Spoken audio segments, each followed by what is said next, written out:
Hej, tu Sysia, zapraszam Was na kosmetyczkę sierpnia. Mam w tym miesiącu bardzo dużo nowości. Bardzo dużo nowości.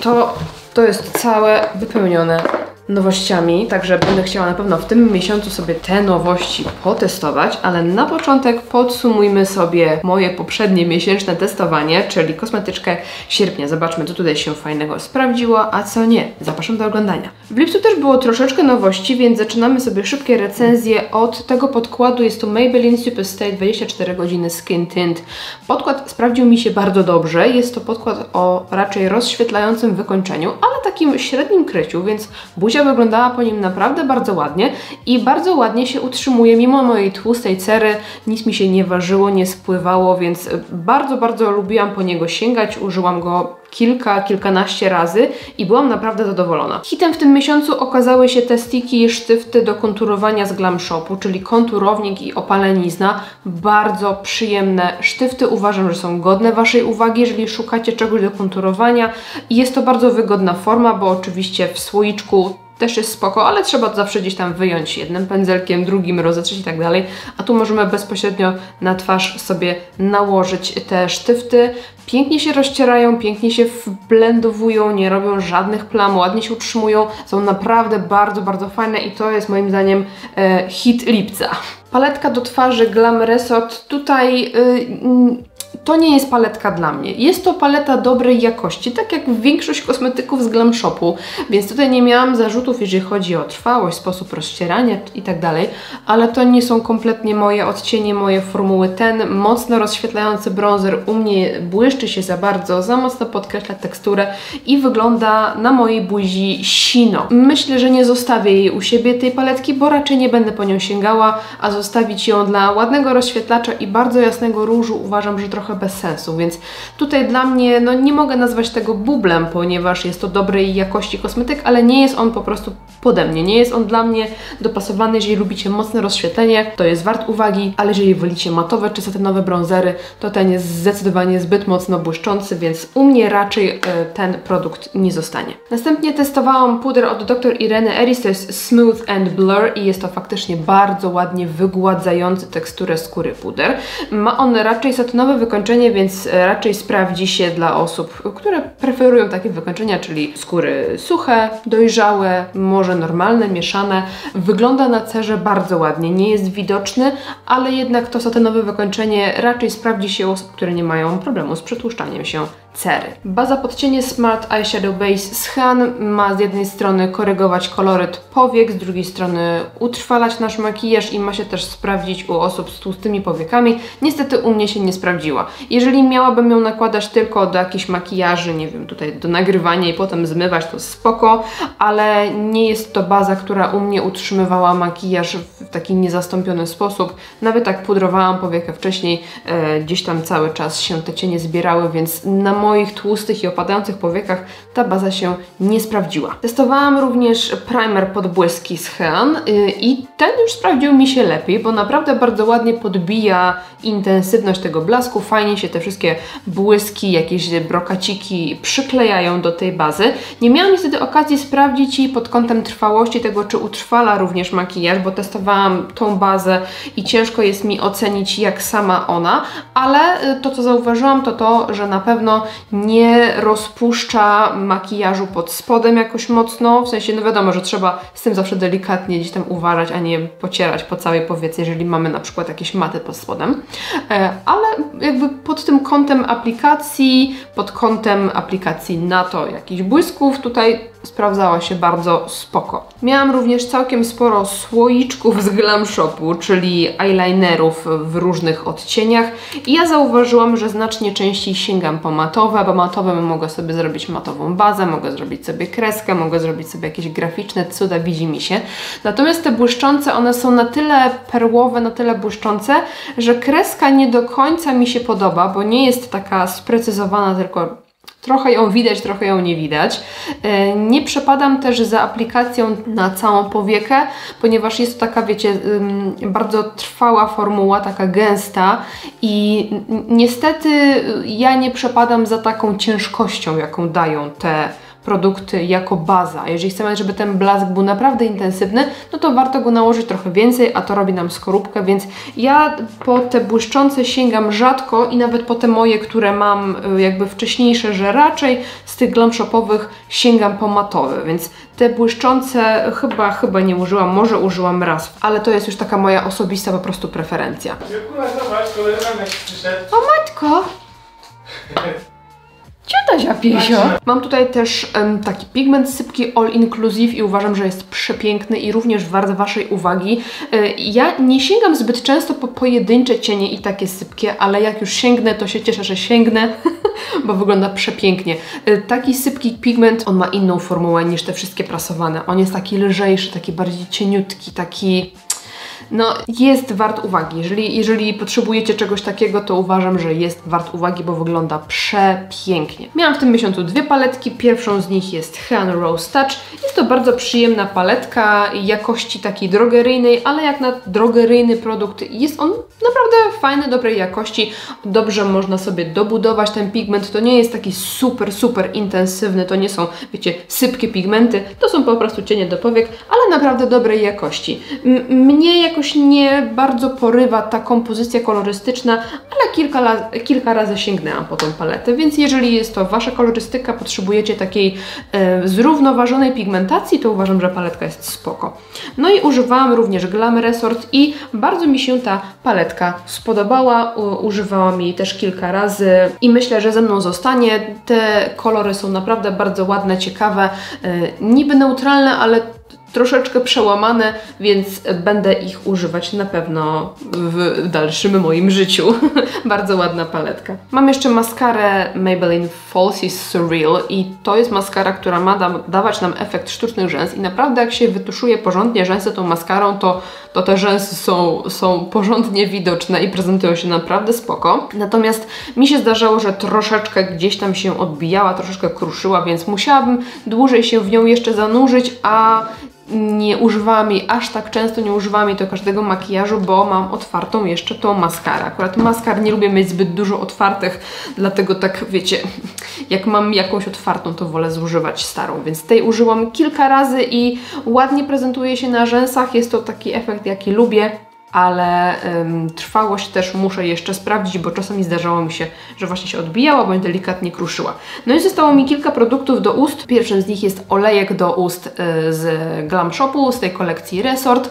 I jest to olejek bardzo leciutki, więc jeżeli ktoś spodziewa się takiego, nie wiem, oklejającego, ciężkiego błyszczyka, to nie, bo to jest dużo lżejsza formuła, dużo bardziej taka śliska i delikatna, więc uważam, że przyjemna na lato, na upały.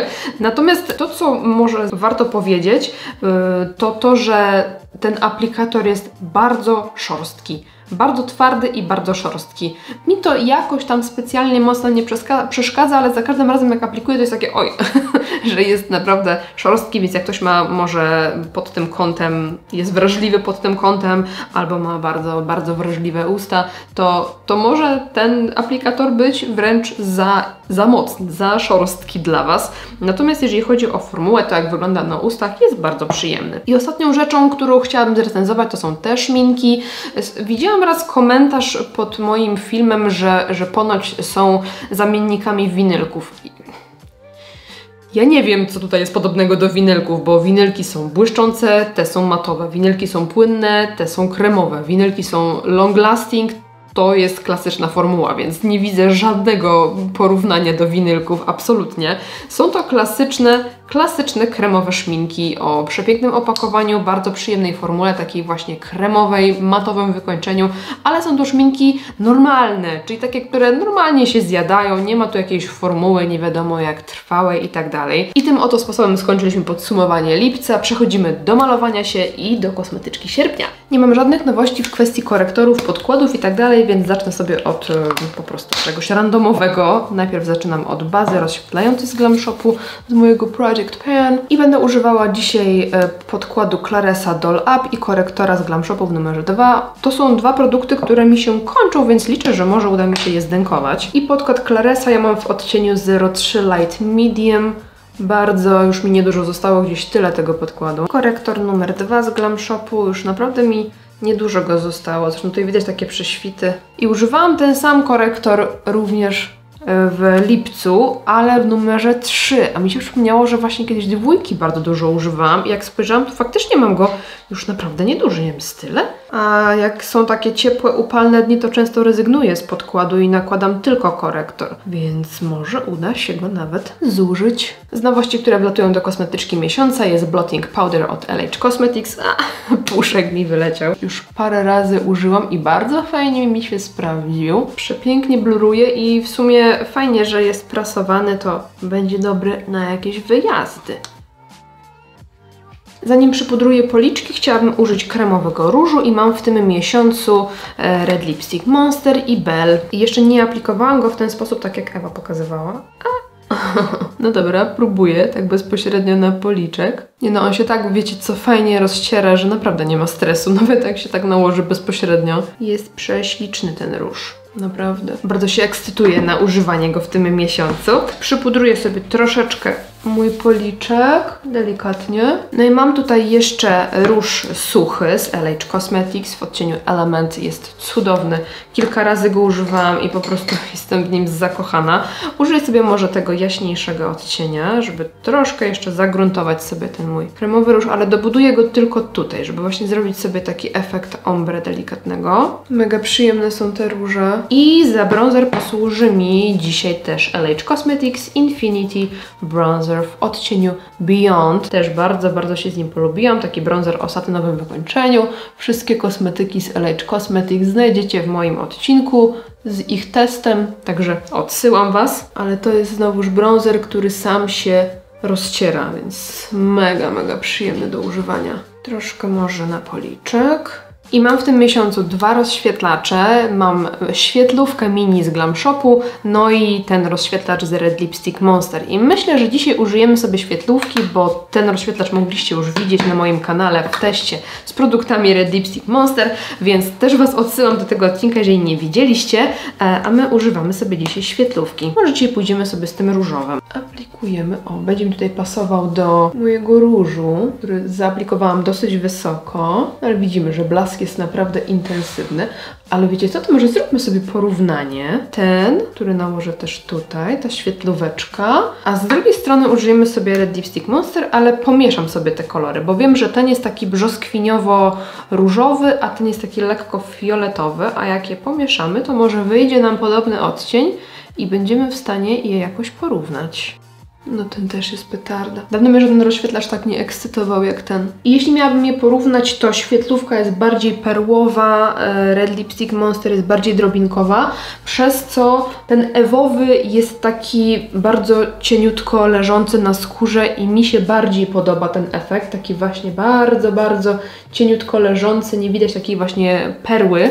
Tutaj jest trochę bardziej perłowo, też ładnie, z daleka, robi naprawdę wrażenie, z bliska właśnie widzę tą perłowość, też ma drobinki, ale u Ewy jest więcej tych drobinek i ten kolor, który tutaj widać, to jest właśnie kolor nie bazy, tylko kolor drobinek. Jest przepiękny. Ale tutaj jakby z daleka, w sensie z takiej normalnej odległości, ten też robi taki efekt trochę mokrej skóry, więc bardzo ładnie się prezentuje. Żałuję tego, że jest w plastikowym opakowaniu, chociaż może po prostu nie dało się zrobić na przykład takiego papierowego, ale jakby był w takim opakowaniu, to już w ogóle by była rewelacja. A i używałam tej świetlówki, tego niebieskiego odcienia na live, więc jeżeli chcecie zobaczyć, jak on wygląda na skórze, to też możecie sobie zerknąć, a my lecimy dalej. Nie mam żadnych brwiowych nowości, więc użyję sobie po prostu moich cieni standardowych, które denkuję i końca nie widać. Teraz użyję sobie pisaka do piegów, tego właśnie od Ewy. Bardzo mi podpasował i też go używałam od czasu wypuszczenia odcinka naprawdę bardzo często. No mega, mega cute. No i tak, z produktów do oczu mam 100 000 rzeczy. Jest ich bardzo dużo. Pokażę Wam najpierw może to, co wjeżdża do kosmetyczki miesiąca, a potem podejmiemy decyzję, czym chcę zrobić makijaż. Na początek brokaty w żelu, tutaj mam Red Lipstick Monster T2, a tutaj mam nowe z Glam Shopu. Te mam otwarte, więc prawdopodobnie będę raczej używała tych niż tych, żeby nie otwierać wszystkich i po prostu, żeby się nie psuły. Mam 3 nowe eyelinery od Ewy Red Lipstick Monster, więc one również wjeżdżają. Mam ten topper brokatowy, nie, holotoper. Mam ten brokat do włosów teoretycznie, ale można go też nakładać na inne części naszej twarzy i ciała. Mam różową maskarę. Mam bardzo, bardzo dużo cieni w płynie. Nie otwierałam jeszcze ani jednego, bo po prostu boję się je otwierać. W sensie szkoda mi ich otwierać, bo one mają, jak się nie mylę, 3 miesiące. 3 miesiące ważności od otwarcia, także bardzo króciutko. Jak je pootwieram wszystkie, to 90% z nich pójdzie do wyrzucenia. Więc wiecie, użyję może któregoś, jak już będę wiedziała, że chcę faktycznie ten efekt, ten kolor na swoich powiekach. Na razie zostawiam je zamknięte, bo jest ich 2, 4, 6, 8, 10 odcieni, także nie ma szans, że je zużyję w przeciągu 3 miesięcy. Ale ten jest bardzo ładny, taki różowy, dziewczyński. No i mam Multum palet. Ile? 6, 2, 3, 4, 5, 6, 7 palet w tym miesiącu wjeżdża. No i tak, pierwsza z nich LH Cosmetics Aim High Palette. Cudowna jest paletka, chłodna, taka szara. Mamy LH Cosmetics Color, czyli maty we wszystkich kolorach tęczy. Mamy 3 nowe paletki z Glam Shopu z kolekcji wakacyjnej lata 70.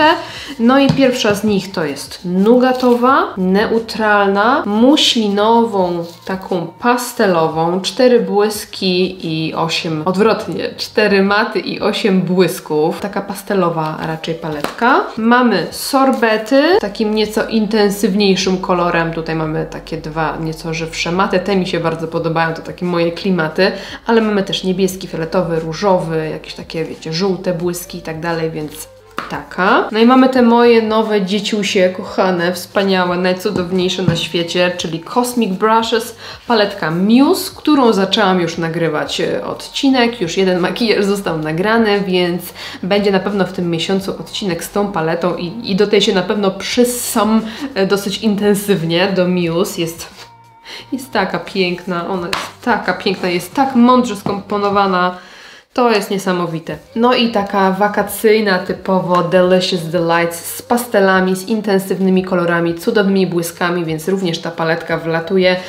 I na te dwie przyznam, że ekscytuję się najbardziej. I myślę, że mam ochotę na jakieś brązy z kolorowym akcentem. I chyba tak sobie polecimy. Zacznę sobie od brązowej kredki, nałożę ją na linię wodną i drugą stroną delikatnie rozcieram. To jest akurat kredka od dr Ireny Eris. O, może właśnie takie wyciągnięte oko kocie.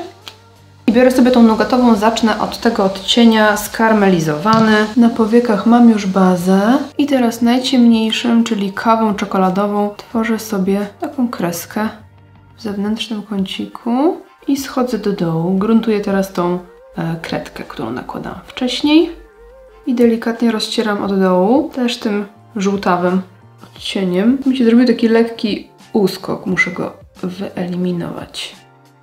Teraz dołożę trochę cienia Buttercream z paletki Delicious Delights. Trochę bardziej w wewnętrznym kąciku, żeby ożywić kolor. Zaczyna mi się podobać. Tym samym odcieniem delikatnie rozmiękczę sobie tą kreskę i tutaj też na dolnej powiece i w wewnętrznym kąciku. Cały czas Buttercream. Fajnie to wygląda. Pięknie to wygląda. Ale żeby jeszcze zintensyfikować sobie ten kącik, to wezmę sobie paletkę Color od LH Cosmetics. Jak szaleć, to szaleć, słuchajcie. Dzisiaj się nie ograniczam do tego, żeby użyć jak najmniej paletek, jak najmniej cieni. W nosie z tym. I tu się fajnie teraz wybija ten żółty, nie? Jas! Ajajaj. Pięknie, pięknie, pięknie. To teraz weźmiemy sobie sorbety i ten pomarańcz. Tutaj na łączenie brązu i żółci. Ale dzisiaj jestem crazy. Dawno tak nie szalałam z makijażem, żeby używać tak wielu różnych kolorów, no bo zawsze wiecie, jedna paleta 5 makijaży, kosmetyczka miesiąca, człowiek się musi trzymać jakichś ram, ograniczeń, a normalnie dzisiaj, mimo że kosmetyczka miesiąca, to zbyt dużo ograniczeń nie mam, w sensie no mam, ale mam bardzo duży wybór, więc jest cieszynka. No i teraz chciałam użyć jakiś żółty błysk, ale prawie każdy żółty nie jest żółty. Ten jest chyba najbardziej żółty, więc sięgamy po LH Cosmetics i paletkę Aim High. Bardzo ładny jest ten błysk. I tutaj pasuje mi po prostu ideolo. Może zacznę brać po 7 palet do do kosmetyczki miesiąca, żeby móc się bardziej bawić. I pomyślałam, aby użyć jeszcze tego odcienia. On jest takim duochromem, bo tutaj widzę, że się odbija na zielono, a ja go widzę z tej perspektywy jako fiolet. Trochę niebieski. Ja bym go nałożyła jeszcze tutaj. Jak on mi tutaj dołoży odrobinę zieleni, to jakby kolor maczy z moją sukienką będzie po prostu perfekcyjny. O, i zapomniałam, że mam jeszcze lepik z Glam Shopu do cieni. Zawiruszył mi się w szufladzie i go nie wyjęłam, ale to dobra, to może następnym razem. I tak widzi mi się tutaj taki delikatnie metaliczny akcent, więc wezmę sobie ten eyeliner od Ewy i tutaj tak wzdłuż linii rzęs. O. No bardzo ładnie to wygląda. I tak leciutko rozmiękczę je w momencie tego łączenia z ciemnym brązem. No, mega mi się to podoba. No dobra, chyba wyczerpałam limit fajności, więc przechodzimy do maskary i generalnie mam 5 nowych maskar. Tutaj przyszedł do mnie box z maskarami z Lancome i prawdopodobnie będę nimi nagrywać jakąś rolkę na Instagramie. Tu są 4 takie kultowe maskary, ale tak jak wspominałam, na razie mam pootwierane inne, więc jak najpóźniej staram się. I dostałam też w paczce PR-owej przesyłkę z L'Oreala z maskarą Volume Million Lashes, maskarę, którą bardzo znam, bardzo lubię, ale też nie będę jej teraz otwierała, no bo znam, lubię, nie muszę jej testować. To może użyjemy sobie właśnie tej maskary Surreal. No i przechodzimy do ust i w ustowniku też mam całkiem sporo produktów. Po pierwsze, nowe odcienie winylków od Maybelline. Tak się prezentują i jeden już otworzyłam. O, ten taki jaśniutki budyniowy brąz, przepiękny. Mam jeszcze takie odcienie, więc one wlatują też do kosmetyczki miesiąca. Mam błyszczyk z LH Cosmetics i błyszczyk Magic z Glam Shopu i ten Magic to jest w ogóle... To jest Magic, super jest. Mam matową pomadkę z LH Cosmetics w odcieniu Deep Nougat, taki ciemny, chłodny brąz i Fantastic w odcieniu Kiss of Life. I myślę, że tutaj by mógł pasować ten Kiss of Life. No i mam pomadki od Ewy Red Lipstick Monster T z Belle. Więc ja tutaj obstawiam, wiecie co, coś raczej delikatnego. Ściągnę sobie balsamo błyszczyk i nałożę sobie Kiss of Life Fantastic z LH Cosmetics. Jest mega, mega przyjemny i nie zaburzy mi tak bardzo tutaj tego makijażu. Nie będzie odwracał uwagi. Uwielbiam tą formułę. Okej. I myślę, że makijaż jest skończony. Także piszcie, co mam testować, co najbardziej Was interesuje. Jeżeli film Wam się podobał, zostawcie dla mnie kciuka w górę i widzimy się w następnym odcinku. Dzięki za oglądanie. Trzymajcie się. Pa, pa!